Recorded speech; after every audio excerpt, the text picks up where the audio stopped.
Bonsoir à tous. Vous ne me connaissez pas, mais je me suis permise de vous parler ce soir ou ce matin, dépendamment de l'heure où vous écouterez ce podcast. Il est minuit chez moi.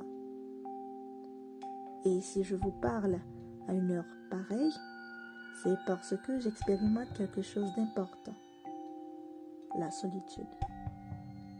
Il y en a parmi vous qui diraient, mais en quoi est-ce important?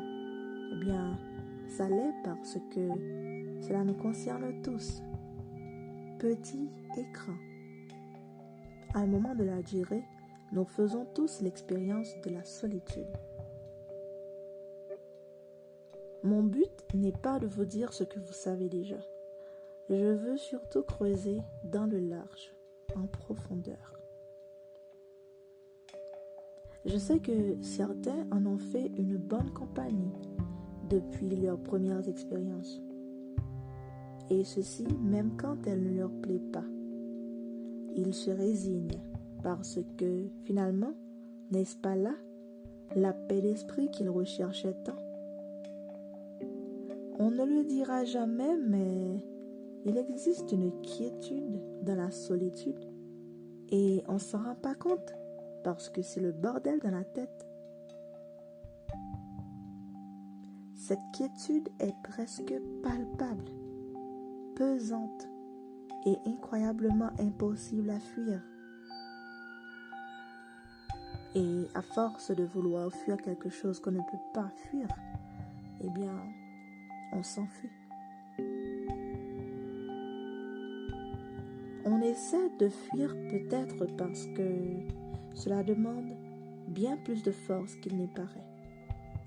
Et en même temps apprend bien plus de choses qu'on en perçoit.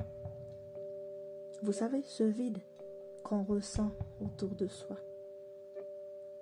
On dit souvent, la nature a horreur du vide. Mais qu'est-ce que le vide? Il y a tellement de questions, tellement d'interrogations et tellement de choses qui nous échappent. Vous savez, le vide, c'est l'espace entre le volant de votre voiture et vous. Le vide, c'est l'espace entre la tasse de thé qui se tient sur la table et vous. Le vide, c'est ce qui se trouve entre chaque feuille d'un arbre et on osera dire que la nature a horreur du vide. Si vous avez déjà fait l'expérience du vide, alors vous avez déjà fait l'expérience de la solitude, sauf que vous ne l'appellerez pas solitude, mais quiétude d'esprit. La solitude existe par le refus, par la volonté de ne pas rester seul avec soi-même. Je ne vais pas vous mentir, il y a des jours avec et des jours sans. Mais la grande question qu'on pourrait se poser, c'est qu'est-ce qui pousse les gens à fuir? Il existe une multitude de raisons pour lesquelles on serait tenté de fuir la solitude. La première, je l'ai déjà dit, elle est pesante. Il n'y a pas moyen qu'on ne s'en rende pas compte. Quand on est seul, on le sait. Que ce soit parce qu'on a peur du noir ou parce que nos proches viennent tout juste de claquer la porte après un dîner en famille, on le sait. La seconde est le fait de ne pas se sentir bien dans sa peau. Ça vous est déjà arrivé de ne pas savoir que faire de vous-même? Ben moi si. Sauf que ça passe. Par contre, il y a des gens pour qui ça ne passe jamais. Et ils se retrouvent constamment dans cet état de fuite. Et le seul moyen d'en réchapper, c'est d'avoir de la compagnie. Ce genre de personnes ont la solitude en horreur. Mais madame n'en a rien à faire de leurs états d'âme. Elle se pointera qu'ils le veuillent ou non. Alors que faire, me demanderiez-vous? Eh bien, la réponse et d'une simplicité qui risque de ne pas vous plaire. Vous devez tout simplement arrêter de fuir. Plus facile à dire qu'à faire, me diriez-vous? Je vous le confirme. Mais vous savez, ne pas se sentir bien dans sa peau n'est pas quelque chose d'inné. Cela s'accroît avec le temps ou diminue dans le meilleur des cas.